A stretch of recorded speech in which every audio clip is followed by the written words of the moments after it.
Kako odabrati merač krvnog pritiska? Mnogi od nas imaju problema sa krvnim pritiskom, možda se odlučimo za korišćenje raznih preparata koji pomažu kod krvnog pritiska kao što su kurkuma ili cordyceps. Ipak, iako koristimo preparate, jedan uređaj nam je neophodan kako bi tačno znali koji nam je krvni pritisak, to je naravno merač krvnog pritiska. Dalje se postavlja pitanje kako odabrati merač krvnog pritiska i zašto su Beurer merači najčešće preporučeni u Srbiji. Koje vrste merača pritiska postoje? Pri odabiru merača krvnog pritiska važno je uzeti u obzir različite faktore uključujući starosnu dob osobe kao i zdravstveno stanje, kao i druge zdravstvene probleme. Preporučljivo je provjeriti sa vašim odabranim lekarom koji merač pritiska najbolje odgovara vašim uslovima kao i potrebama.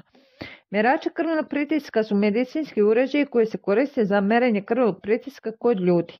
Postoje različite vrste merača krvnog pritiska, a svaki od njih ima svoje prednosti i mane. Merači koji se kače na ruku oko nadlaktice, ovi merači se najčešće koriste u kućnim uslovima. Uređaj se sastoji od mažetne koja se postavlja oko nadlaktice i elektronskog monitora koji očitava pritisak u arteriji. Postoje automatski i poluautomatski modeli. Automatski modeli sami napumpavaju mažetnu i očitavaju krvni pritisak, dok poluautomatski modeli korisniku omogućavaju ručno napumpavanje mažetne. Merači na karpalnoj kosti. Ovi merači rade na sličan način kao i merači na ruci, ali se mažetna postavlja oko karpalne kosti.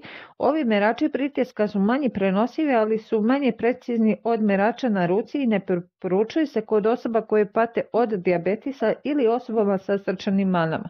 Merači na prstu. Ovi merači se postavljaju na vrhove prstiju i koriste se za brzo merenje krvnog pritiska. Ovi merači krvnog pritiska nisu baš preporučljivi za neku dugotrajniju upotrebu iz razloga što nisu baš mnogo precizni kao ostali merači krvnog pritiska. Stetoskopski merači krvnog pritiska. Ovi merači se sastoje od mažetne koja se postavlja na nadlakticu i stetoskopa kojim vaš odabrani lekar osluškuje zvukove krvnog pritiska. Ovi merači sami po sebi zahtevaju obučenog medicinskog radnika i manje su prikladni za kućnu upotrebu. Koji tip merača pritiska preporučuju lekari u Srbiji? Lekari u Srbiji najčešće preporučuju Beurer merača krvnog pritiska. Neki od razloga su jednostavnost korišćenja kao i prilično popularna cena.